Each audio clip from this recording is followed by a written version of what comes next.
Well, good morning, Kentuckiana. Thanks for sticking with us here on WHAS11 as we move into the 6 o'clock hour. I'm Jim Stratman. And I'm Grace McKenna. We're glad you're joining us on another Friday as we head into a very big weekend. Oh, yeah. For football tonight, tomorrow. Matt, we are watching the weather carefully tonight for Friday night football and hoping that it stays decent enough for some of those games. Yeah, definitely a busy evening for us all across Kentuckiana with high school football starting off. I know the U of L game kicks off today, and we are going to see the potential for some rain showers as we enter the later hours of the day. As of now, though, a quiet start to our morning. Temperatures into the lower 60s here in downtown, upper 50s near Bowman Field, and winds out of the southeast at 6 miles per hour. Temperatures for the rest of us in between the lower 50s and the upper 50s as well. 58 Elizabethtown, 54 near Seymour. Satellite and radar continuing to stay mostly quiet and dry this morning across Kentuckiana. You'll notice out closer to home, we are still seeing just mostly clear skies. That's going to be around for the remainder of the morning time. Clear skies for the bus ride to school. On the way home, we're warming up into the mid 80s with just a few passing clouds in our skies. But entering the evening and nighttime hours, we are tracking the potential for some stronger storms to arrive. Most of those will be focusing farther off towards our south. But there still exist the chances for some thunderstorms to arrive across central Kentuckiana as we enter the later hours of the evening. So our Friday morning still remains quiet and dry and warm throughout the afternoon. Highs will be ranging into the mid 80s, staying humid. Past 7 p.m. is whenever we'll start seeing some of these showers and thunderstorms developing farther to our south and into the overnight hours. That's whenever I'm expecting more of a widespread rain shower event to occur, lasting until Saturday afternoon. All the details about that forecast are coming up here in a few short minutes. Here's an update on traffic for everybody this morning into the Louisville Metro. So far, everything's moving along fine.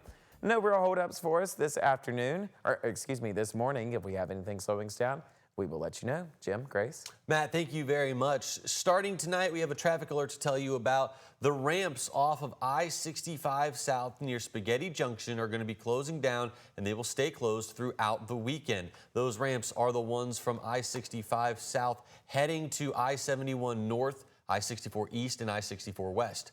Crews will be applying some high-friction surface treatment to try to enhance the safety there. The ramps are expected to close tonight at 8, and they will reopen at 5 o'clock in the morning on Monday. And KYTC has also updated its schedule for blasting in the I-264 and US 42 widening project. KYTC now says blasting will happen at about 2 p.m. Mondays through Thursdays and around 11 on Fridays. Drivers should expect intermittent roadblocks and delays of up to 20 minutes. KYTC asks that you use caution, follow posted signs, and allow extra travel time. And in yet another massive project for KYTC, work started this week on its $150 million revamp of 3 bridges on I-65, shutting down some roads around Old Louisville until 2027. And now one longtime Kentucky lawmaker says that he's concerned about how the state's even going to be able to finance this project, let alone other projects in the future. Gabe Gonzalez is explaining why that is and where the money could come from going forward. Good morning, Gabe. Hey, good morning, Jim and Grace. Retiring State Senator Jimmy Higdon says Kentucky's current transportation funding model really just isn't cutting it anymore. Higdon has spent decades talking about transportation issues, and now he's warning if federal funding is reduced, the state could need to find new resources. Major projects like replacing 3 aging bridges on I-65 are already in the works, with 2-month full closure expected in the summer of 2026. That's next summer. Higdon suggested state officials explore options used in other states like voluntary toll lanes where drivers pay extra for faster routes. Rather than, use a regular route that you don't have to pay for, you could choose to pay that premium or that extra, that user fee. So, we need to look at those type of things. He acknowledges maintenance needs to be done on these bridges and highways, and he does believe Kentucky is good at keeping up with its interstates. He says he hopes lawmakers will keep looking for innovative ways to keep Kentucky roads safe and well maintained. And coming up in the next half hour of GMK, we will hear from a driver who has a lot to say about those potential voluntary tolls that Senator Higdon was mentioning. He'll also talk about the expected 2-month closure of I-65 that is coming next year in summer of 2026. Jim, Grace. Thank you very much, Gabe. Happening today, the Breathitt County mother accused of killing her own son is going to be in court. KSP arrested 33-year-old Felicia Gross for the murder of her 10-year-old son, Jaden Spicer. Spicer had been missing for a week back in August before his body was found buried in Jackson, Kentucky. Gross is being charged with 6 different charges. Those include murder, abuse of a corpse, and tampering with physical evidence. She's due in court this morning at 11 in Breathitt County. Now we flip over to Indiana for a New Albany police, where New Albany police actually uncovered an alleged murder for hire plot. A man and his pregnant girlfriend believed to be the targets here. WHAS11's Clarice Shaley and photojournalist Levi Hammer learned more from shocked neighbors and about the man now facing charges, Henry Bachman. Very surprised. Seemed like a really nice guy. North Star Tattoo on Vincennes Street in New Albany closed on a Thursday afternoon. Its owner, 31-year-old Henry Bachman, now charged in connection to a murder for hire plot. He would always walk by and go to the little store and get drinks and stuff and wave and come in and just talk and stuff and, see what's going on or whatever. Floyd Friel's shop is only separated from Bachman's business by a home. And Wednesday morning, Heard a banging sound and I was like, what in the world? the tattoo shop was raided, all while the childcare next door was preparing lunch. And I kind of opened the window and was like, hey, is it okay for my kids to be here?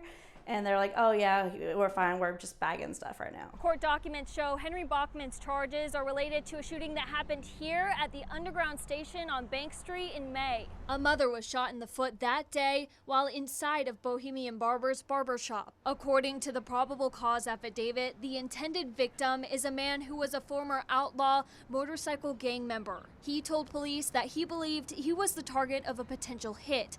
Quote, there was only one person who would do this, and that, quote, he would pay to shoot him. He then gave officers the name of Bachman's tattoo shop. Police investigation shows the man and his pregnant girlfriend were targets because he was in bad standing with a Louisville motorcycle gang. Bachman's other business, Cloverleaf Bar and Grill, was also raided Wednesday. In New Albany, you believe nothing that you hear and this much of what you see. Neighbor George Schutz stands beside his friend, who he says has been nothing but good to the community. Schutz says Bachman's wife was at the Bar and Grill Thursday and seen crying. When I asked her for an interview, I was told not today. In New Albany, Clarice Shaley, WHAS 11 on your side. Now, 2 other men have also been arrested in connection to this case. They are Joseph Flesia and Aaron Brown. Back here in Louisville, police say a man is dead after being thrown off of a bicycle. It happened last night around 11:30 on South Hurstbourne Parkway. Officers say he was hit from behind by another vehicle traveling in the same direction. This caused him to be thrown off and dragged by that vehicle. Another car traveling in that same direction hit the man as well, but that driver called for help. The man was taken to the hospital with severe injuries, and officials announced yesterday that he had died. The investigation is ongoing. Anyone with information can call the tip line at 574-LMPD. And Kentucky Educational Television announcing major layoffs. KET said yesterday it's trimming 22% of its workforce and eliminating 36 jobs. The channel cites recent federal funding cuts to public broadcasting. Earlier this year, KET stopped filling open positions. We have not heard yet how this will impact its Kentucky-specific programming or a new location for its Louisville studio and staff on the Belvedere. Governor Andy Beshear announced that Kentucky is marking September as Recovery Month by highlighting programs helping people overcome addiction. Back in 2023, the state awarded more than $300,000 to the Haven Ministries in Louisville's Portland neighborhood. The funding supports a 5-bedroom recovery home serving up to 9 women at a time until secure, stable housing is available. Executive Director Esther Lyon Blankenship says addiction devastates families, but recovery is possible, and programs like this create hope. Addiction wrecks and ruins everything it touches. I know. I've been there. But there is hope. There are wonderful, fulfilling lives following addiction, and that is our passion.